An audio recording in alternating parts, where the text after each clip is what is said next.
बिस्मिल्लाहिर्रहमानिर्रहीम, अस्सलाम वालेकुम। हेलो पाकिस्तान। आज मैं इमरान खान का एक मुकदमा जो तोशा खाना का है उसके हवाले से इस्लामाबाद में चल रहा है, सुप्रीम कोर्ट के फैसले की रोशनी में बात का आगाज़ करना चाहता हूँ। उसके बाद मैं इमरान खान के ख़िलाफ़ दर्ज होने वाले तकरीबन 200 मुकदमात और उनका नतीजा, उनके हवाले से भी आपसे मैं बात करूँगा। और फिर इमरान खान के जो मुकदमात हैं उनमें एक मुकदमा आज उसका लाहौर में फ़ैसला हुआ और आज एक लाहौर में डबल मर्डर हुआ।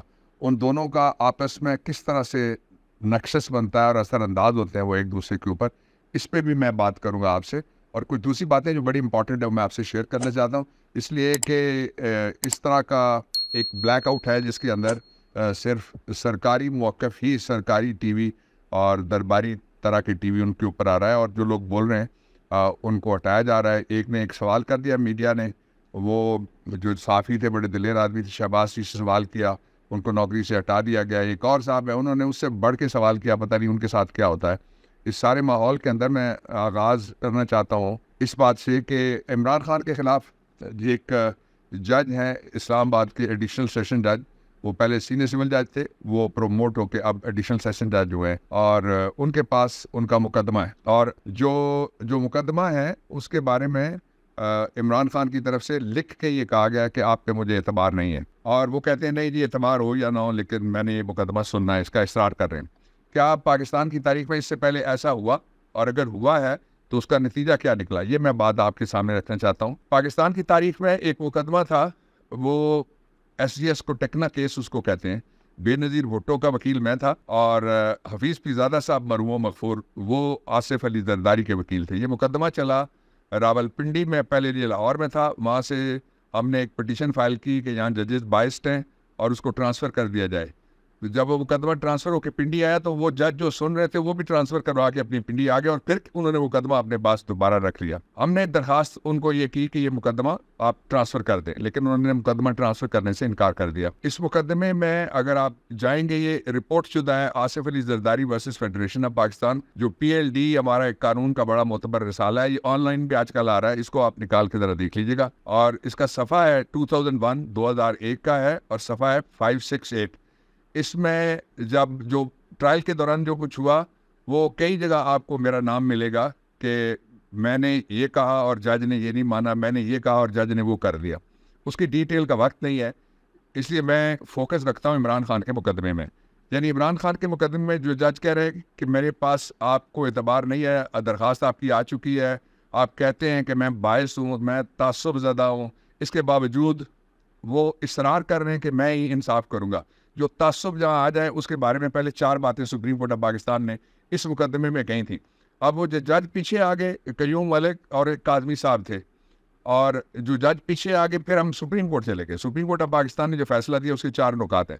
पहला तो ये है कि अगर कोई जज या मुनसिफ किसी मुकदमे में बैठा हुआ हो और कोई लिटिगेंट उसके ऊपर एतराज़ कर दे, और लिटिगेंट जब एतराज़ करे तो जज का काम है कि फौरी तौर पे उस मुकदमे को वो छोड़ दे। ये ताज़ा तरीन जो उसकी मिसाल है वो आपने देखा है, अभी मंसूर अली शाह साहब थे। मंसूर अली शाह साहब जो मिलिट्री ट्रायल कोर्ट के मुकदमे में बैठे, पहले उन्होंने अटॉर्नी जनरल से पूछा कि हुकूमत को मुझ पर कोई एतराज़ तो नहीं है, इसलिए कि मेरी अजीज़ दारी एक साबिक चीफ जस्टिस ख्वाजा से जो एक पिटीशन लेके आए हुए थे। वो केस वैसे अभी थोड़ी देर पहले उसकी लिस्ट जारी हुई है, वो 18 तारीख को अब सुना जाएगा सुप्रीम कोर्ट ऑफ पाकिस्तान में। ये जो ही उन्होंने कहा तो उन्होंने कहा जी हमें तो कोई एतराज़ नहीं है। 3-4 दिन गुजरने के बाद जब उन्होंने देखा कि केस किस तरफ जा रहा है तो हुकूमत ने कहा आप पे एतराज़ है, और वो उठ के बेंच टूट गया, वो उठ के चले गए। अच्छा, ये पहला नुकता ये है कि जो ही किसी पे एतराज़ किया जाएगा तो उसके लिए लफ्ज़ इस्तेमाल ये हुआ है कि वो जज is robbed of the confidence. दूसरा इसका जो नुकता तय हुआ है, ये बड़ी लंबी जजमेंट है जो PLD 2001 सुप्रीम कोर्ट 568 में, लेकिन पढ़ने के काबिल है। दूसरा नुकता उन्होंने ये तय कर दिया कि किसी ऑर्डर से किसी लिटिगेंट का, यानी साइल या मुलजिम या मुद्दई, उसका मुतासिर होना जरूरी नहीं है। उसके जहन में अगर ये ख्याल आ जाए कि जो जज का रवैया है वो जज का रवैया इस तरह का है कि मुझे इससे इंसाफ नहीं मिल सकता, तो वो फिर मुनसिफ नहीं रहेगा। ये दूसरा नुकता। तीसरा नुकता इससे भी बड़ा है। वो नुकता ये है कि जज जब उसके खिलाफ एक दफ़ा बायस की प्ली ले ली जाए, वो जो फैसला करेगा तो वो विशिएट कर देगा जितनी प्रोसीडिंग्स है। अगर वो, और वो जो फैसला था जो बेनज़ीर भुट्टो के खिलाफ सज़ा हुई थी क़य्यूम मलिक ने सज़ा दी थी और जस्टिस काज़मी ने सज़ा दी थी, वो सज़ा फिर सुप्रीम कोर्ट ऑफ पाकिस्तान ने ख़त्म कर दी थी इस ग्राउंड के ऊपर, जो मैंने आपको सामने तीसरा नुक्ता रखा है। चौथा जो नुक्ता है वो ये है क्यों? इसलिए कि ये जो जजी है, ये जो अदल है, ये जो इंसाफ है, ये डिवाइन एक नोशन है और ये डिवाइन एक काम है जो करते हैं जजेस। यानी ये कुदरत के जो निज़ाम का सबसे मुक़द्दस हिस्सा है वो इंसाफ है। और एक डे ऑफ जजमेंट अल्लाह रब्बुल इज़्ज़त ने इसीलिए कि दुनिया में जो भी नहीं पकड़ा जाएगा उसको आखिरत में ज़रूर पकड़ा जाएगा, और वो पकड़ने के लिए वो एक दिन कायम किया जाएगा जिसको डे ऑफ जजमेंट कहते हैं या यौम इंसाफ कहते हैं। अब मैं आपके सामने इसका एक और हिस्सा इस जजमेंट का रखना चाहता हूँ जो बड़ी इंपॉर्टेंट है। वो हिस्सा ये है कि इस जजमेंट के नतीजे में क्या हुआ था। इस जजमेंट के नतीजे में जब ये फैसला हुआ तो जो क़य्यूम मलिक थे उनको लाहौर हाई कोर्ट के वो सीनियर जज थे और उन्होंने चीफ जस्टिस बनना था 100%, उनको अपने ओहदे से हाथ धोने पड़े। दूसरे जो एक और जज साहब थे जिनके दौर में उस वक्त एक और जस्टिस राशिद अजीज़ खान चीफ जस्टिस थे जिनके दौर में ये हुआ, उनको भी अपने ओहदे से हाथ धोना पड़े थे। ये फैसला सुप्रीम कोर्ट ऑफ पाकिस्तान का मौजूद है, in addition to justice Mansoor Shah case जो मैंने अभी अपने आप को रिक्यूज उन्होंने किया। अच्छा, ये वो इसलिए रहा है कि 200 मुकदमात आज तक इमरान खान के खिलाफ बनाए जा चुके हैं और नतीजा निकला है 0। उसकी वजह यह है कि ये मुकदमात है ही नहीं अब सिरे से, ये इल्ज़ामात हैं, ये तोहमतें हैं, ये एक्यूजेशंस हैं, ये सिर्फ एक पॉलिटिकल एजेंडा है, ये सिर्फ एक सोची समझी साजिश है, ये सिर्फ जो लंदन प्लान है ये उसका हिस्सा है, ये सिर्फ जो NRO2 जिसको इमरान खान कहता रहा है और बिल्कुल ठीक कहता रहा है, टोटली एग्री विद हिम, और मेरी पब्लिक पोजीशन भी यही है पहले दिन से कि NRO2 के नतीजे में ये सारा हुआ है। ये साइफर साजिश सारा एक आपको जो चक्कर नजर आता है 15 महीने में, इसके नतीजे 2 निकले। एक तरफ इमरान खान के खिलाफ कोई इल्ज़ाम नहीं था, कोई करप्शन नहीं है, उसके खिलाफ तोशाखाना पे कोई दर्जन बार वो मुकदमात बना दिए गए, कभी इधर कभी उधर, यहाँ से सर निकालता है, ऊपर से जूता पड़ता है, दूसरे नीचे चली जाता है इल्ज़ाम, दूसरी जगह से कोई और चीज़ पड़ती है और फिर इल्ज़ाम नीचे चला जाता है। तो वो जो सारे इल्ज़ामात, वो सारी तोहमतें, सारी एक्यूजेशंस और सारी साजिशें थी, उनका नतीजा निकला है अंडा, उनका नतीजा निकला है 0, उनका नतीजा निकला है 0, इसलिए वो सारा झूठ था। अब इमरान खान के हवाले से ही एक और फैसला हुआ है आज लाहौर में कि उनको जो इस्तिस्ना मांग रहे हैं वो लाहौर कचहरी में जाने का, वो उनको उनकी दरख्वास्त मुस्तरद हो गया। उनके साथ एक खौफनाक वाक़या हो गया लाहौर में। वो उसी कचहरी के अंदर एक खातून और एक मर्द, उनका डबल मर्डर कचहरी के अंदर एक्स्ट्रा जुडिशल किलिंग हुई है और वहाँ पे कोई बिल्कुल 0 सिक्योरिटी है, -0 वहाँ पे प्रोटेक्शन है।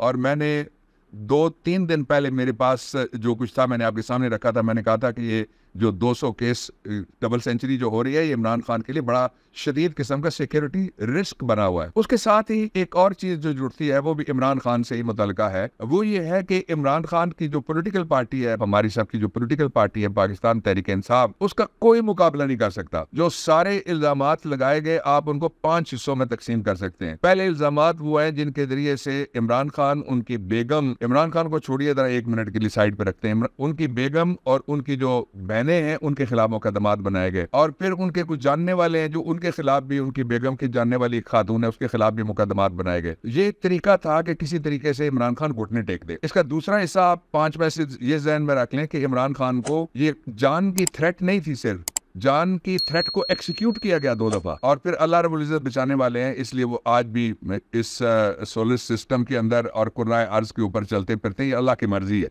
और अल्लाह की प्रोटेक्शन है। अल्लाह ताला ये प्रोटेक्शन तादमे आखिरी जारी रखे, मेहरबानी फरमाए रखें। जो इसका तीसरा हिस्सा था वो ये था कि कोई वीडियोस और कोई ऑडियोज और कोई इस तरह की जो वो डार्क वेब वाली चीज़ें हैं, और वो जो डीप फेक वीडियोस होती हैं वो क्रिएट करके इमरान खान के खिलाफ और उनके पॉलिटिक्स के ऊपर प्रोपेगेंडा किया जाए, वो भी नाकाम हो गया। चौथा हिस्सा इसका ये था कि इतने मुकदमात बनाओ कि एक मुकदमे से निकल के घर पहुंचे नहीं कि पिछले दूसरे में आवाज़ पड़ जाए। एक मुकदमा लाहौर में चल रहा है उसी दिन, दूसरा मुकदमा इस्लामाबाद में चल रहा है उसी दिन। और उसका जो सबसे आखिरी हिस्सा था वो ये था कि प्रोपेगेंडा करो ऐसा कि लोग जो हैं वो इमरान खान को छोड़ दें। प्रोपेगेंडा सारा हो जाए।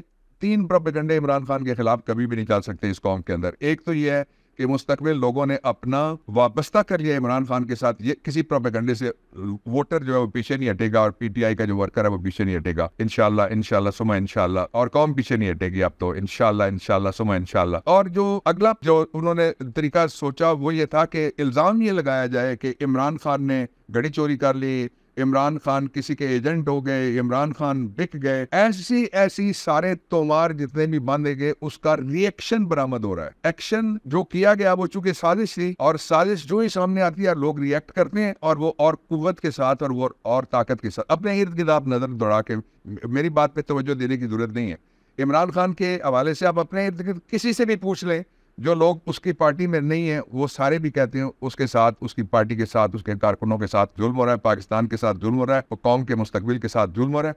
इसलिए इस जुल्म का अंजाम, उसमें तकरीबन महीने से भी कम दिन जो है वो बाकी रह गए। जब ये हुकूमत जाएगी तो ये एक दूसरे को किस तरह से चौकों, सड़कों, चौराहों पे नंगा करेंगे, उसका एक सबूत आप देख लीजिए कि जो कुछ एक नून लीग के बारे में जो कुछ मौलाना कह रहे हैं, मौलाना के बारे में जो पीपी कह रही है, और जो मौलाना के बारे में एएनपी कह रही है, उनके गवर्नर के बारे में जो कुछ कह रहे हैं, पाक चाइना फैक्ट्री के बारे में जो कुछ कह रहे हैं, वो सारा आप देख लीजिएगा।